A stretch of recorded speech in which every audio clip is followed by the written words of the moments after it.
Do you know what, guys? I never really cared if you were gay until you started ramming it down my throat.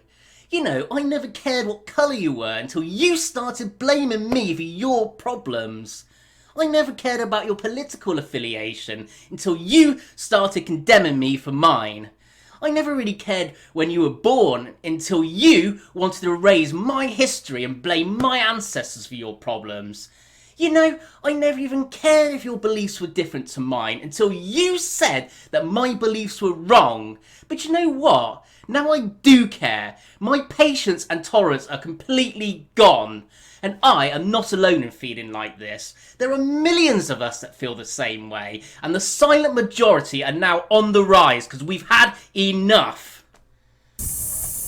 Hi guys, I've just been pondering a few things. I'm just thinking about how bad things have really got in the last few months in this country.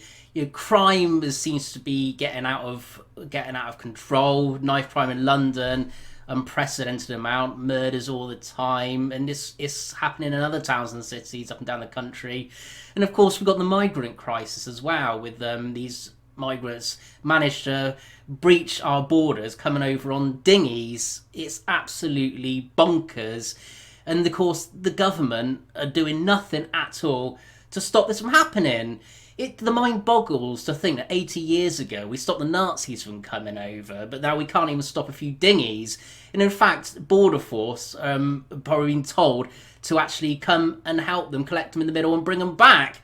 And then, of course, when they arrive here, we see them getting ferried off to luxury hotels up and down the country, while we've got 13,000 homeless veterans on the street. You know, I'm absolutely disgusted by this. And what sort of message do they send out to those migrants? They're taking pictures of their lavish rooms and sending them back to their friends through Facebook, etc. And all it's doing is encouraging them to make the perilous trip. And of course, sadly, we saw someone die last week from this. How does this help at all? It's unbelievable. There's obviously a lot more to it than we don't know. Now, we know people are making lots of money out of it, like Serco, who got a couple of £1 billion contracts to house these migrants. So people getting extremely rich out of this.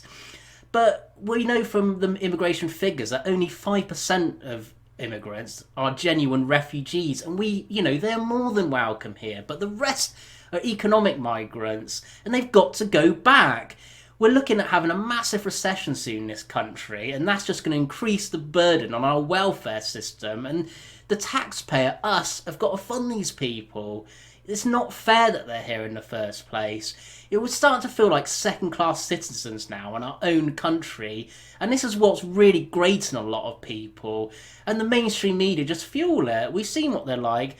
They're lauding these migrants, pretending, oh yeah, they've had a really hard time. They just show the women and the children, when we know that 80% of those coming across are young males between 18 and 26 years old. It's just, the mind boggles, but it's really, really got to stop now. I mean, a nation without borders is not a nation at all. And we need to start being more vocal about this. We can't just sit back and let this happen, because they obviously, they don't care at all, the government. We know that. They could have stopped it easily. There must be a lot of people making a lot of money out of this. But, the silent majority now, we need to get our voice, and we need to start saying something and do something about it. Because the longer this continues, the worse things are going to get. And we've seen the damage that mass immigration has done to this country already, thanks to Tony Blair, who started it all. But we see no integration at all. We see cultures, many cultures up and down the country, who've got no interest in integrating or even learning the language in some cases.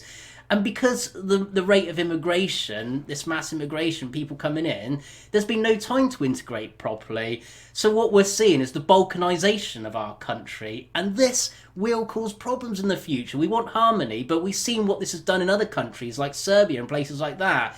It's only going to end badly. So we've got to be really careful how we tackle things now. But, the British people should be put first. This is what we voted for. We didn't vote to be replaced or anything. So I urge everyone, just have a think about this. But soon, you guys, the silent majority, you need to find your voice. And we need to stand up and say something soon before it really is irreversible. Anyway, take care. We'll speak soon.